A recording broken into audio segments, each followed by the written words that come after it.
many awards, the many companies, and all the things he has been involved in. But let me just say that it's a pleasure that this appointment with you is becoming a tradition. Right. And really, you are a friend of this school, and really thank you again for the third time. Third time. Okay. So I will leave the stage, or the beach in this case, to Alberto. And the bottle. And the bottle. To leave you as many time as much the time. sunset. Okay.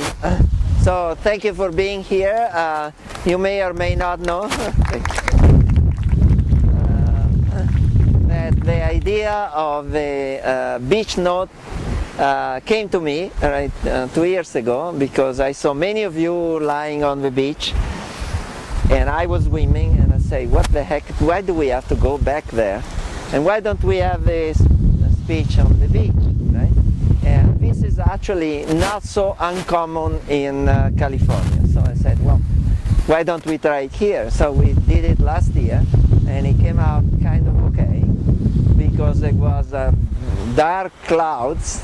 Some of you were here, so you may remember. But 10 minutes before the speech was raining. Then I had a call, and I say, stop, right? And then it stopped. Right?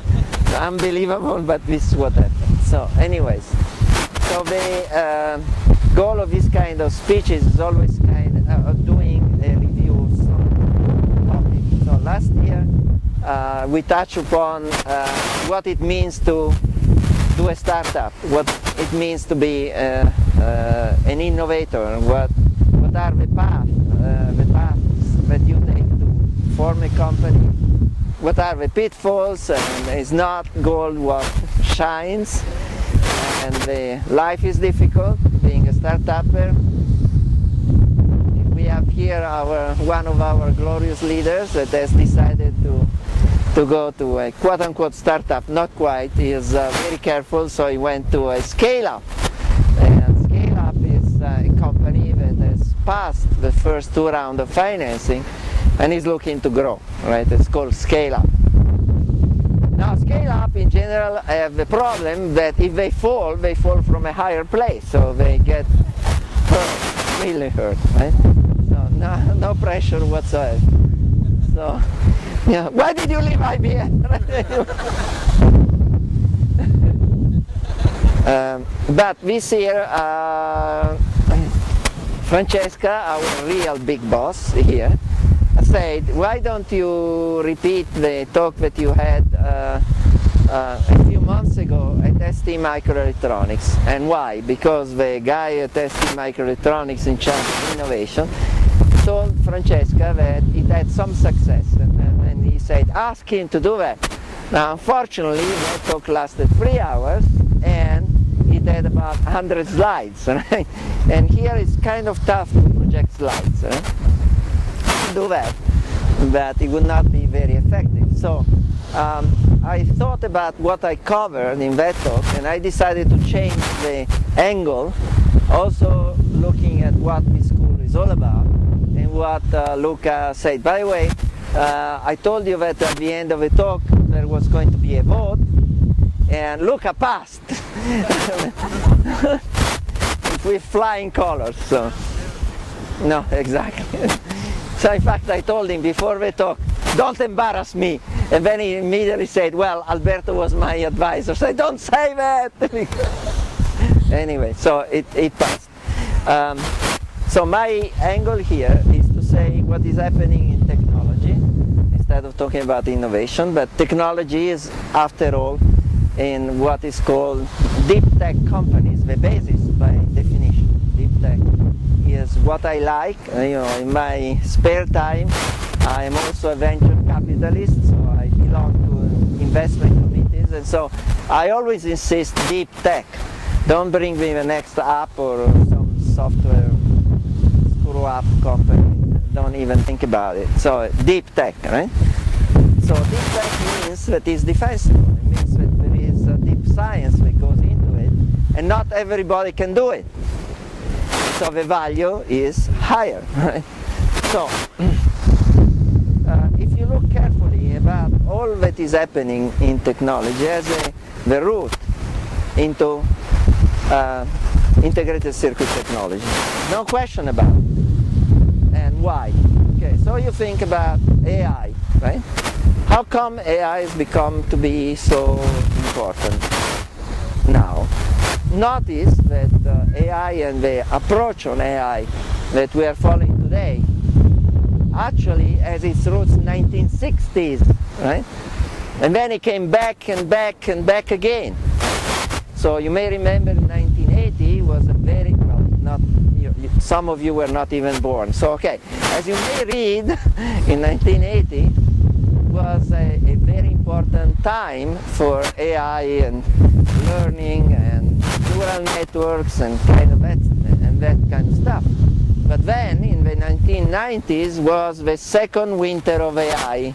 Winter of AI means that if you mention in the 1990s the word AI or neural network, you will be crucified, right? Why? Because it's always the case that some technology is hyped very much, and then like the scale up where Michael is going to go, is, you know, you fall down, then you will have a winter of Michael. Right? So the more hype there is, the harder you fall, right? So you have to consider that. So you know, one thing that I want to leave you as a lesson, being, you know, postdoc, graduate students, and all of that, is always go to the root of things. So never go by fashion. Look at the foundation of things, right?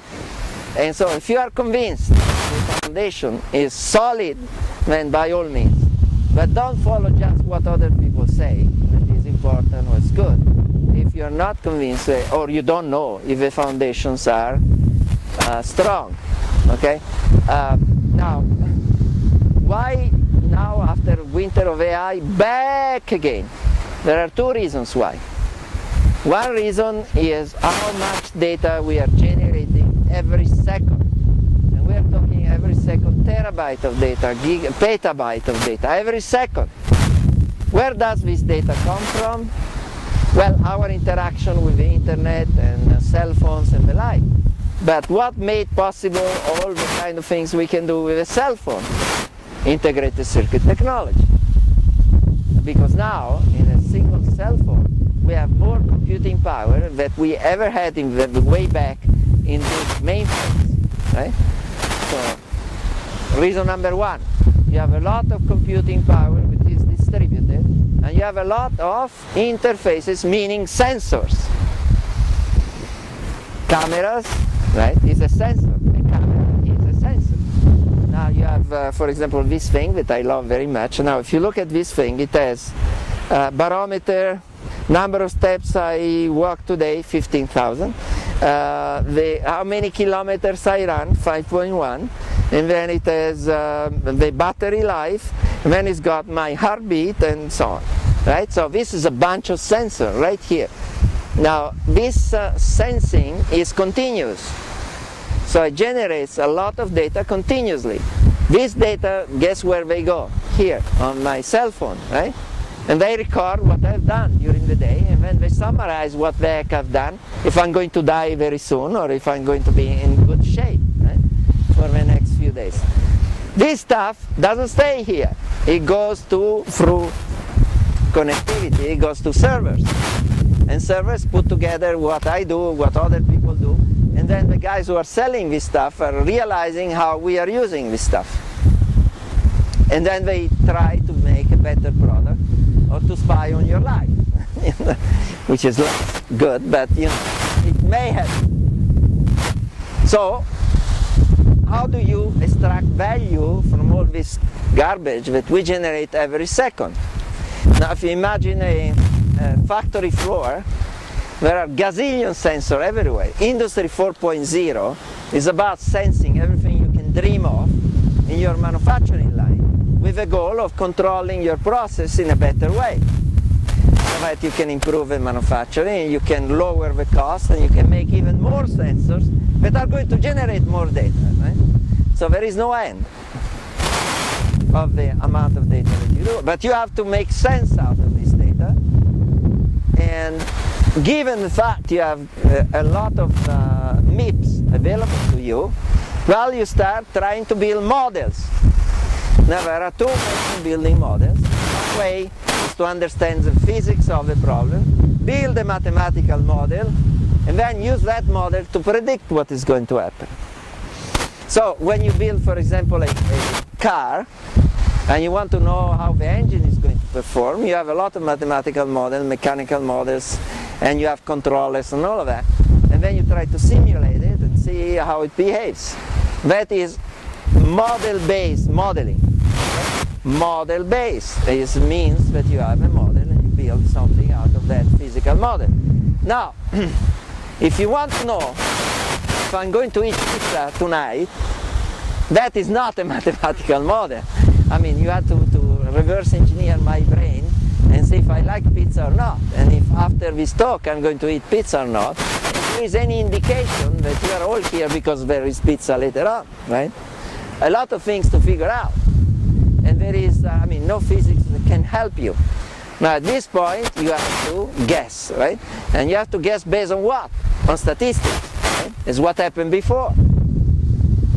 And so it's an empirical model, and we know since 2000 years ago that empirical models are built out of time series, and you are doing regressions and all that kind of nice stuff that you learn at school. So if you ever want to get into artificial intelligence, neural network stuff, please do statistics, because that's the foundation of all what you do when you do neural network kind of stuff. Because what you do is that you have a pre-specified model, which is a nested connection of some kind, and so you can write the mathematical equations of the neural network, and then you are trying to fit this prescribed model to the data. Right? And you are trying to do that in such a way that you optimize what you can see in the future, right? Optimize in what sense? So you're trying to eliminate false positives, you're trying to eliminate, biased data, and so on. So in fact, remember that there is all this trend of thoughts that says that artificial intelligence is biased. Why is that? It's not that artificial intelligence is biased. A model is never biased in its structure. What is biased is the data that you use to fit the model. So if I use a particular model or a particular structure of the model, and then I put in only to guess if we're going to have beer, for example, and I put in people here, and some of you are absolutely not drinking, are non-drinkers, and if I put in the data only of non-drinkers, it means that nobody's going to drink these beers, right? And we know that is not true because some of us have a bottle. So the point is, garbage in, garbage out, no matter what you do. So in artificial intelligence, same thing. So make sure that your data are okay, right? But the basic root is the technology, meaning a lot of computing power, a lot of sensors. And the more sensing you get, the more data you get, the more you can try to make sense and to estimate correctly what's going on. But remember that you know what you know and you don't know what you don't know. So hoping that a model based on statistical data and on a lot of data is going always to give you the right answer, that is a very, very bad mistake. So you have always to understand what are the limitations of the technique that you use. So when you see people and say, oh my God, artificial intelligence is going to kill us all because they are going to decide everything. And say, what the heck of a BS are you talking about? Because no intelligence is based on what you see before, and it's trying to make sense out of data and try to project the future, right? And then they say, but you can be beaten by a machine if you play chess. Yes, of course. We know that since a few years ago, right? Remember the Big Blue was the first computer that beat the world chess champion. Was that based on neural network? No. wasn't. Now you can do the same. You can beat the world champion of chess faster, maybe better, but it is a game. And what is about the game is that the rules are fixed. You cannot do, you cannot have a horse and make it do this move, right? It's illegal. You always have to do this, right? And so the number of moves is limited. The space is humongous. The space of solutions or the space of moves is humongous, but it's finite. And you know, nothing unexpected occurs, because that's what you got, right? It's limited. And so no wonder that artificial intelligence works well in this domain. Go, right? Now, what is good is about how fast you can get to beat a human, because your algorithms are optimized to understand what are the important factors in visiting the state space. So are you sure that that no one in the future is going to beat the machine? There's no proof. We know that this particular algorithm that has been built upon looking at solution in a particular way, and you know that the guys at Google have played one machine against another. Now, why do you play two machines instead of playing a machine against a human? To build up the best strategy, because you can play many more games, much faster. And so you're visiting the solution space in a much more structured way. And so you can look at many corners, right? And so you can do counter moves, so that if a human plays, it's likely that he is going to do something that you already seen. And so you can beat him, right? But there is no guarantee that someone is going, one day is going to make a move that the machine has never seen before. Very unlikely, but you are not sure. There is no guarantee whatsoever. So remember, no guarantees, right? And so that is an important factor to keep in mind when we talk about AI, or better said, machine learning. Now, is there only neural network in machine learning? Of course not. There are other models that you can use to fit the data. What are they? Well, some are rooted in very deep analysis on mathematical properties, and so you probably have learned of things like support vector machines, and support vector machines are not nested, are one layer kind of structures, and support vector machines are kind of Gaussians that are fit on the data point that you see. Now, they are known to work well in some problems, not so well in others. By the same token, neural networks are known to work very well in many problems, not so well in some others, where, by the way, the support vector machines work. So when you think about being deep using machine learning, you have to know all the possible structures that are available to you. It's like what Luca said this morning. You have a library of models that are used to fit the data. So what are the most effective models?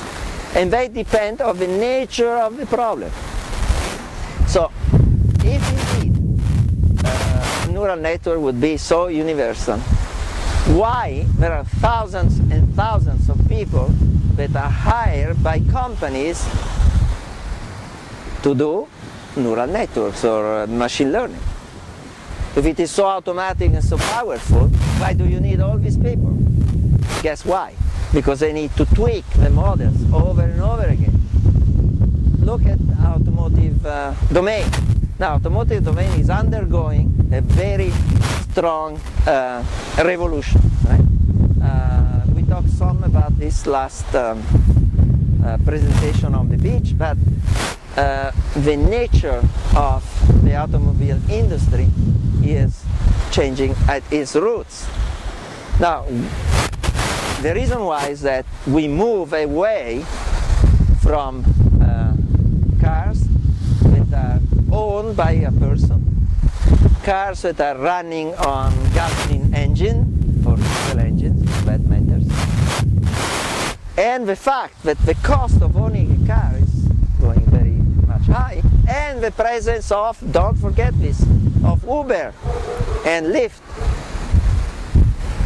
An anecdote, so my son is 23 years old. He was studying in Paris. He never wanted to own a car, and never ever wanted to get a driver license. Now he's at Princeton doing his PhD, and if you are in the United States, either you have a driver license or you're a dead man. So he's got to get it, right? But he's not the only one. All his friends are the same. They don't care about owning a car. You know, I remember very well, granted, Neolithic, but when I was 18, the fact that you had a car and you had a driver license was an important passage of life. You became, so what, independent. You are a real man, quote unquote, right? And that was also a status symbol for young guys, right? And so everybody died to get the damn driver license. So society is changing, and what this change has been made possible has been by the presence, that's by the way, of Uber and Lyft. Because now you have so easy life to call a Uber. You don't have to worry about parking. Paris, can you imagine parking in Paris? Can you imagine parking in New York or parking in Rome, for that matter? But of course Italy is a very kind of closed society where the taxi men are more important than the Pope, right? So there is no hope that Uber is going to be admitted in Italy, but in France and other countries Uber is around. Right? And the point is that that has caused this move. Now, if you look carefully, what is Uber and what is Lyft? And by the way, what is Airbnb? Right? Same thing. What is it? It is a disintermediation platform. Disintermediation because you don't need to go through the travel agency for Airbnb, for example. And we know that yesterday, Thomas Cook, which was one of the largest travel agencies in the world ever known to man, has gone bankruptcy with 1.5 billion pounds in debt. And so there were some 150,000 people stranded all over the world, British. And you know what well, you don't know what I think about the Brexit, but good, you know, so they learn that maybe not such a great idea to think of themselves as being the greatest people in the world and being away from a European Union. But say this, so I declare my political view, so maybe you can cut the streaming on this point. But the point is that it's a tragedy because well-established companies are disappearing because of the presence of companies that disintermediate. These are called platform companies. Airbnb, we say, is the same thing as Uber, is the same thing as Lyft and so on. Now, along the similar lines, if WeWork is another platform company like that, but instead of being a pure software layer, because the technology in Uber is purely software, then there is all the organization, administration, all of that, get the drivers, pay the driver, pay the guy. But the key technology is the software platform. WeWork is the same. So you have a software platform, but you also have the hardware, which is putting in the furniture and renting spaces and managing that and so on and so forth. Just because in order to offer the service to companies that want a temporary space to rent a building, that is what is killing their profit. And so they try to go public, and guess what? It didn't fly. Why? Because they are deeply in debt. Because the business model doesn't allow now to be profitable. And so that is the real big issue, is that in some of these modern companies that disintermediate everything, they are not profitable. Uber, same thing, right? Lyft, same thing. Except that the debt structure of companies like WeWork is much higher than Uber and so on.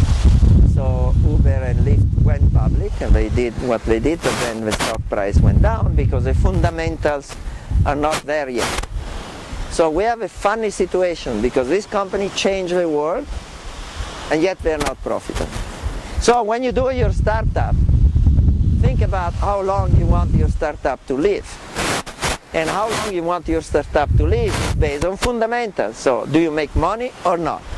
Do you have a way to make money or not? And that makes a difference between a solid company and a company that is dangerous, right? To invest in. And so there are some people that are not afraid, read SoftBank and the like, that are willing to take the risk. Like pour $1 zillion into this company, hoping that by some miracles this guy find a way of making money. Because it is obvious that the value proposition to us, to the customers, is very good. But just because the value proposition to us is very good, it's not necessarily very good for the company. And it's not necessarily very good for society at large. Why? Because we know that the drivers of Uber and Lyft are not so happy. And we know that in California they declare that after all the Uber drivers are not contractors but are employees. And this is going even to put even more Uber and company in debt. This means that the cost is going to go up. So something has to give. How is that going to be eased? Well, guess what? How would you reduce? So suppose that you are the CEO of Uber. And now you have this problem. You're not making money. You don't see clear skies. What is the issue? Where do I put my money? In? Where my money? The question is, where does Uber lose money? Is on the technology platform? Is on the users? Is on the drivers, right? Because you have to pay the drivers. And even if they pay a little amount of money, they still pay the drivers, right? And they take a margin of what the drivers make and put it in their pocket, right? That's the business model. Now, if they say, well, the drivers are employees, the cost is going to go up, right? And so the company is going to go in the hole. So if you were the CEO of Uber, what would you do? No people, right? No people, no people, no people, no people. Because that's where you lose the money, right? And so what you invest and what you hope is going to happen. Autonomous driving, right? And that's what they do, don't they? Right? They kill people, in the meantime. But that's what they do. Because that's the only hope to make money, is to eliminate people, right? Not physically, but eliminate the need to have drivers that are humans, right? And so you have robots that do that, right? Now, let's change the subject and look at technology. Then, how can one hope that we are going to go to autonomous driving? Now you say artificial intelligence. What is the real enabling technology? Any idea? What allows us to drive? Think about it. Eyes, right? We have to look around. When do we have an accident, besides being drunk, besides being on the phone and texting and so on and so forth? But even if you're drunk or you're testing, what happens? Your sensory system, your sensors, working correctly, right? Even if you are perfectly attentive, you can be hit really bad. Where? From the back, from the side, because our eyes forward, right? We are not chameleon, right? We cannot see back, right? Of course you have mirrors, right? But if a car comes from the side, there is no mirror that you can use. And even mirrors have dead spots. So, have you ever seen an autonomous driving car? an autonomous driving car, for example. Radar and cameras are all around, and that's good, but on top of that funny thing, LiDAR.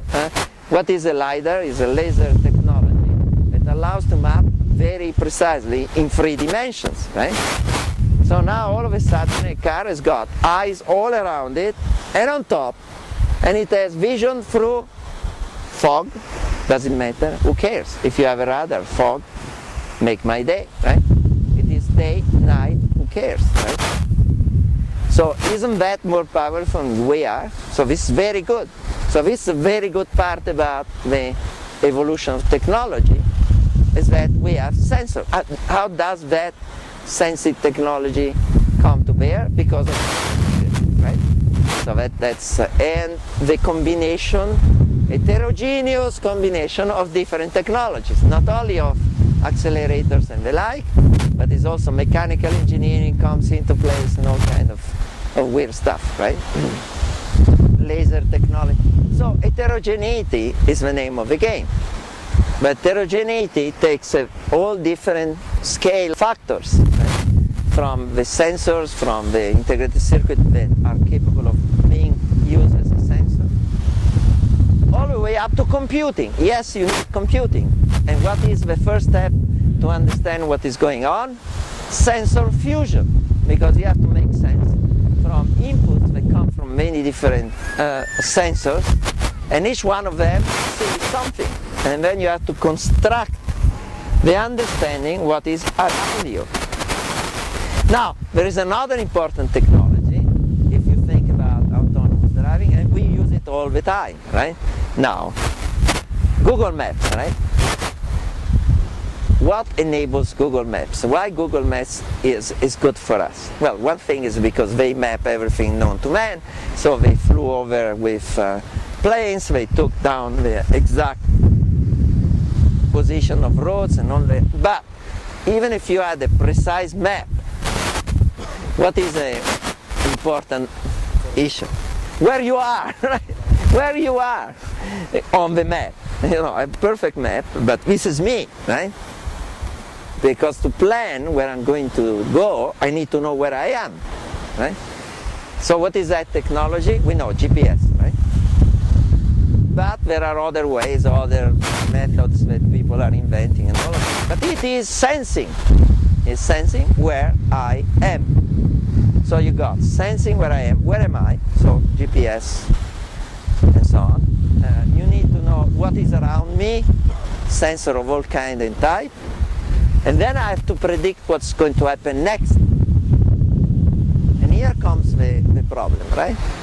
Because you see all of this, and you construct the scene, and then you have to have some degree of intelligence to interpolate what you see, what you have seen, and judge what's going to happen. Now, if you are an American driver in, say, in the middle of Texas, and you come to Rome, what is the likelihood that this guy is going to have an accident? 100%, for sure, no problem. I can guarantee you that. And it's not artificial intelligence, I know, right? And that means that you have to take into consideration the environmental factors. So, and that is prediction. So the Texas guys have straight, lanes, and there is nothing, desert or cactuses and that kind of stuff. So it's always straight. And when it comes a turn in the street, then he slows down, takes very carefully turn, and then he goes on. And there is nothing that he cannot predict because there is nothing around. Maybe some poor coyote that crosses the road. That's as much as you can see. But in Rome, you have all kind of crazy people that do all kind of stuff, right? They come in front of you, under you, beside you. They come from the top, right? They run over you and they move on, right? Okay, so the point is that you have to predict what is going to happen and what other people are going to do. And this cannot be but based on some statistical notion of what people are going to do. So if you see a guy in Rome that is kind of coming on this side and it doesn't slow down, you know that this guy is going to overtake you. So you better not move to the right, because otherwise you're going to have an accident for sure, right? So that implies that you have to have a model for what this guy is going to do. Now this is okay to use statistical inference, but you have to know where you are, and you have to train the model based on where you are.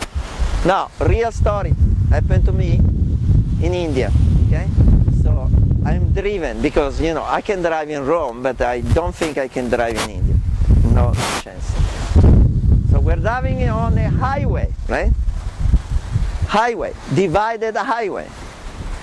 Then the driver takes a turn, and lo and behold, right? In the road. And so and you cannot stop because it's sudden, right? Even if you brake like crazy, no way, right? You are going to hit someone. So, question: would you hit the little guy and go this direction, or you would hit a bunch of guys that are crossing this side and go that side? Right? What would you do? Well, guess what? There is a site on MIT that is called the moral machine, where people give answer to this kind of situations. Why is it ethical? Because it requires a judgment on the life of somebody else, right? So now, guess what? If you ask the average American guy, he would say, kill the adults and save the kid. In Italy, not even a question, right? Kill everybody, but they are going. Now, what is the ethical question? The ethical question is about whom to kill, even yourself, right? Suppose that there is an escape way, but that will make your car go down a cliff, like Capocaccia over there. See? So the choice is, I kill myself, I kill, say, an old guy, or I kill a young kid, right? And so there is this situation that you have to face if you have autonomous driving. Because there is an algorithm that is going to take a decision, right? Now, mind you that suppose that you are in that situation, right? A young guy, right? And you slam into somebody, and then they sue you.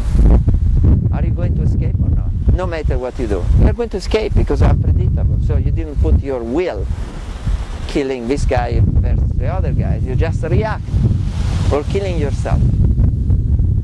And even though, suppose that by some stroke of luck, you survive the accident, and then you ask the question afterwards, you may have taken a completely different action.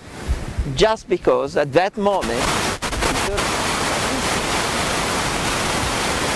first thing that you do, you try to avoid the obstacle, right? I do that. It's a natural reaction. Is try to avoid the obstacle. But is that the best maneuver? Not always. Even if there are no kids involved. Well, then there is a group of people in Germany that was set up by government that were supposed to issue guidelines for autonomous driving on this ethical issue. So we said that the moral machine is essentially giving a value of life, and this is based on asking people, right? So what the common feeling of people is based on the value of a person in society. So a young guy is probably more valuable because we don't know what is his future, and he may become the next Einstein or whatever. An older guy, we know, is what you got, and that's it. So you tend to preserve the goodness of a society. But if you really think about it, morally, you should not make a decision. Then what the German people say, that it is prohibited to making a decision which is based on gender, on age, on anything. Well, if it is forbidden to take a decision based on all of these things, how do you do then? How do you implement the algorithm to drive the car? Guess what? Flip the coin, right? So there is no bias, right? pseudo number generator, and it's going to say go after the boy or after the old person or kill yourself, flipping the coin. Now if you think carefully,